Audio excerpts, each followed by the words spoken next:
Jesus, estendendo a sua mão, segurou-o e disse: homem de pequena fé, por que duvidaste? Quando subiram para o barco, acalmou o vento. Aqui nós vemos aqui nessa passagem aqui um pedido de fé de Pedro para Cristo.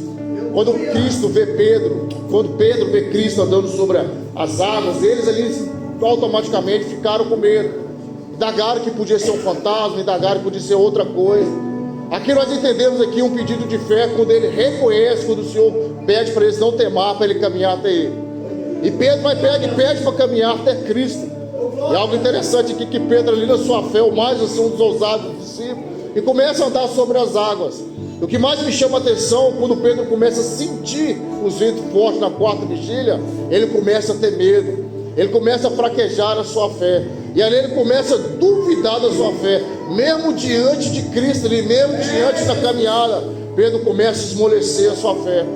E quem é nessa caminhada, como nós caminhamos dia após dia, não vacilamos na fé? Qual de nós que muitas vezes trememos na fé, muitas vezes sentimos dúvida também de muitas certas coisas que acontecem na nossa vida? Ai de nós se não tiver a misericórdia do nosso Senhor Jesus ali, para na hora certa, quando as dúvidas vierem, para na hora certa, quando esses medos vierem, o Senhor está ali pronto para estender as mãos para nos ajudar.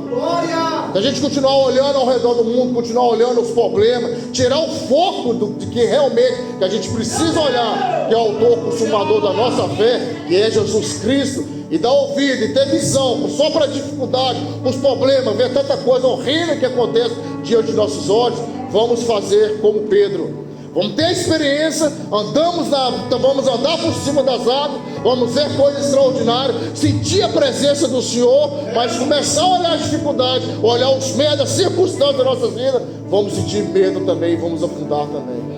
O Senhor nos conhece por completo, Ele sabe as minhas fraquezas, Ele sabe a sua fraqueza, e é por isso que o Espírito Santo de Deus está sempre pronto para nos ajudar. Conheço a história de um homem chamado Elias, o homem que ganhou o nome apelido carinhoso, perturbador de Israel, o homem que enfrentou o exército, que orava que fogo, segundo a graça e misericórdia, consumiu os adoradores de Balaão, e várias outras coisas que aquele homem fez debaixo da potente mão de Deus. Mas simplesmente uma mulher que quer a cabeça dele, ele fraqueja na sua fé, se sente medo e foge para o deserto, e foge para se esconder, o medo simplesmente de uma mulher que ameaçou ele. Isso Deus sempre nos mostra para as nossas vidas. A gente sempre vai ser fraco, tem hora, vamos vacilar, tem hora, mas o segredo disso tudo é não tirar o foco de Jesus. Se caímos, dobramos nossos joelhos. Se erramos, clamamos aquele que tem o poder de nos perdoar, que é Jesus Cristo. Irmãos, não troca a sua salvação por nada neste mundo. Ai de nós se Deus nos julgar como os homens nos julgam. Ai de nós se Deus nos condenar como os homens nos condena. Nós temos que continuar a olhar para Cristo. Não há pecado e condenação para aqueles que estão em Cristo Jesus. Apóstolo Paulo prendeu sobre si e sentiu isso aí, qual que é a verdadeira fé e o verdadeiro amor em Cristo Jesus. Está difícil? Continua olhando para Cristo. E eu agradeço a oportunidade. Em nome de Jesus.